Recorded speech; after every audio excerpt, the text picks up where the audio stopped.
Hey y'all, welcome and welcome back. If you're new here, my name is Morgan, and here we do a little bit of all things creepy, and today we are going to be doing nothing but reading scary stories that you guys have sent in to me. So with that being said, if you have any stories you'd like for me to share, please send them to this email address, and I will also put all of this information, along with other things, in the description below. But now that we've gotten all that out of the way, let's read some stories. I'm a longtime viewer, and I love your stories. I've always been interested in the paranormal, and I've had a couple of stories that I'd like to share about my old childhood home. I grew up in an old Victorian home in Ohio that was built in 1860. We moved out of that house when I was 12, and everyone in my family has stories to share. I always used to have reoccurring nightmares in that house, and I'd wake up and feel things staring at me. I also had horrible night terrors as a kid when I slept in this bedroom. Waking up screaming and crying and unable to breathe was a regular part of my routine. I would wake up and I had this large dresser with a mirror attached next to my bed. There were a few times that I would wake up to see myself sitting upright in bed looking back at myself sleeping, only I was physically laying down. I'd see people in that mirror that weren't there. It sat on the back wall of the photo, my bed next to it, so that the mirror was facing my bed in the doorway. I would wake up to see my dolls in the room all positioned to be watching me sleep. My mom always kept these creepy porcelain dolls on the shelf in my closet, which had an entrance to the attic. I would wake up just to see these creepy little doll eyes staring at me from the shelf. It felt like they were constantly watching everything I did, but probably one of the scariest things that happened to me in that house was on this night. I had a box TV next to the doorway. Laying in bed way too late, I was probably around 7 when this happened, and it was well past 11 p.m. Well, they would play random movies on Disney Channel, and I remember I was watching the Even Stevens movie. I felt like something was watching me, and I figured it was either my mom getting ready to yell at me to go to bed or my brother trying to scare me. His bedroom was next to mine, and he used to sleepwalk often. He would stand over my bed like the woman from the first Paranormal Activity movie, which is also absolutely horrifying. I remember glancing out of the corner of my eye toward the doorway, and there was nothing, just darkness. I look away and keep watching the movie, but the feeling would not leave. I felt like I was being stalked by something I couldn't see. I fully looked over at the doorway this time. Mind you, the only light in the entire upstairs floor was coming from my small TV, so it's very dim, but I could fully make out the image of a huge man standing in my doorway. I've heard other people tell stories about the Shadow Hat Man before, but I really believe this was him. I know people say he comes around children during traumatic times in their lives, so for me it was fitting. He never creeped me out or got too close to me. I just see him a few times after that, though, standing at the foot of my bed or in my closet. I have another story about him that my mother told me from when I was 3. We moved into this house when I was around 8 months old, so I think the positive spirits in the house did their best to protect me, because there was definitely also something negative going on. I'm 25 now and I still have dreams about this house. I think it's trying to call me back to it or something. But anyways, this is getting kind of long, so I'll wrap it up. But let me know if you want more of my tales about stuff that I've had happen. The first time I encountered the Shadow Man was when I was 3, even though I don't remember it now. I had a bad habit of climbing my dresser drawers on an old antique dresser. One day I was climbing said dresser and it finally fell. My mother obviously darts into the room fully expecting to find me crushed under this dresser, but I was sitting across the room in one of those old big Blue's Clues chairs. She asked me what happened, and all I told her was I was falling and the man saved me.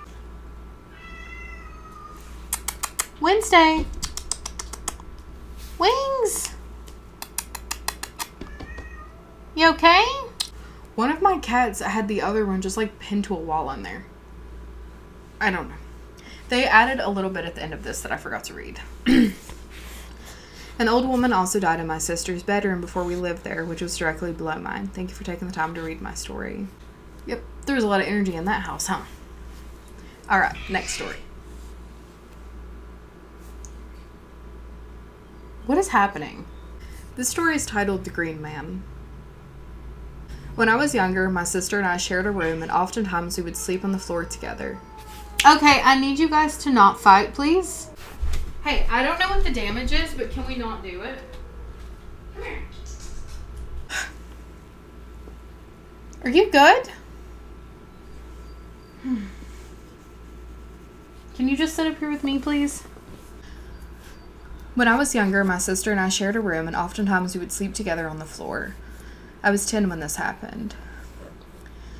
This particular night, we slept on the floor together. I am a light sleeper, so I wake up rather easy. We were sleeping one night, and I woke up sweating with my heart pounding, not knowing why. I look around at my sister and I's feet with a green man glowing at the end. I knew it was a man because of his stature. I saw green smoke coming from his mouth, and I heard the name John. I couldn't move. I tried waking up my sister, but it wasn't working. I didn't want to make too much movement, afraid that he would see me and do something. I had to do something, though. I told myself to count to 3 and make a run for my parents' room. I had to leave my sister, but if I got my parents, we would be safe. They were on the other end of the house, though, so I had to run. I counted to 3 and ran so fast it sounded like an elephant was going through the house. Once I got there, I shook my mom awake and said there was a man in my room. My mom got up and raced back to my sister and saw him, but once my mom turned on the light, he was gone. My sister was still sound asleep. He visited me for a year straight, and only I could see him. This year was tough. I never slept. My sister believed me, though, and helped me the best she could. He eventually disappeared, and I haven't seen him since.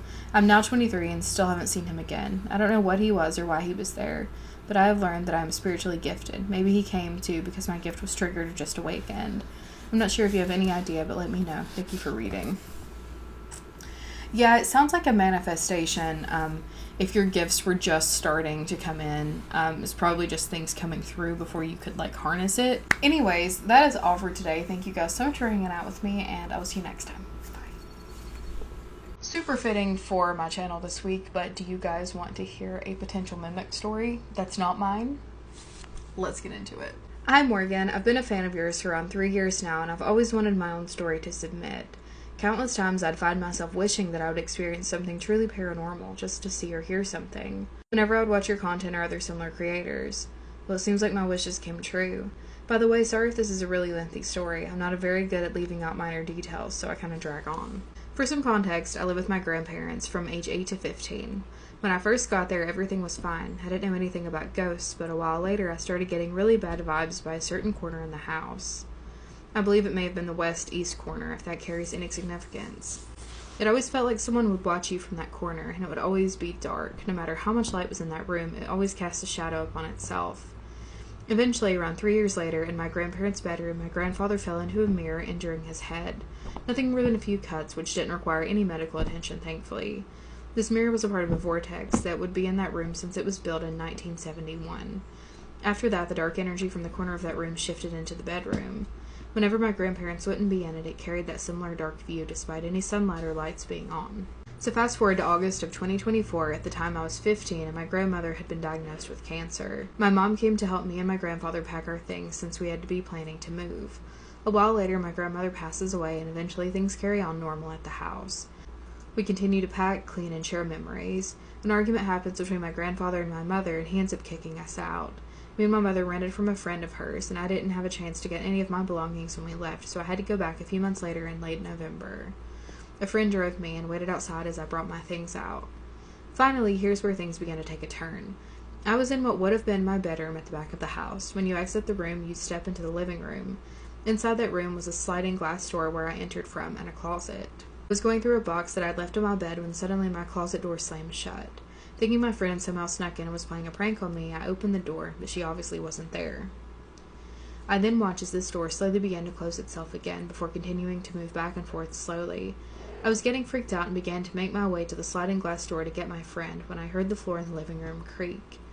At that point, I began to speed walk out of that door, and right as my foot exited the house, I heard my mother, who was miles away, yell, "Wait," from the living room. I booked it out of that house into the driveway and got in my friend's car.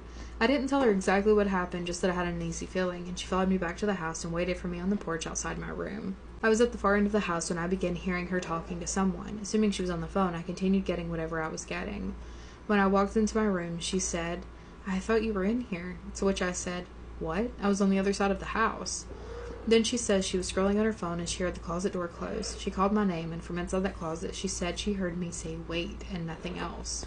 I told her about my experience after we left. After a month later at that home my mother and I were renting, we were waiting for a friend to arrive and take us somewhere. I was doing my hair in the bathroom next to her bedroom. We both heard a knock at the door. She was still getting dressed, so I rushed out to see if my friend was there. I opened the door, but there was no one. I told my mom, and we both knew that it most likely wasn't a good thing and that something had happened after the situation at my old house. I told her a few weeks prior to this happening. After that, we began hearing the voices of people we knew and each other's voices. I never told my mom, but I was hearing whispering by the creek at the end of the driveway. It's been about 8 months since this happened, and I've moved around 5.5 hours away to my dad's while Mom stayed in our home county. She hasn't said anything about any new occurrences, but me and my dad's family have had things coming off the wall and people walking by us in empty rooms. No mimics yet, hopefully. So I'm a little concerned that that was a mimic, just based on the fact that it seems to be following you around. And everything you've told me, thank you for not sparing any details. That's actually really important when you think you're dealing with a mimic, is to lay out literally everything. I'm a little concerned So I'm curious to know if you've tried anything to get rid of it, like any banishments or anything like that. It's really hard to ignore mimics. I tell everyone to ignore them. It's extremely difficult. I didn't do it myself. I understand that it's hard. Try to ignore it though the best that you can. But if it is a mimic, that might require a cord cutting ritual, but try cleansings and banishments first.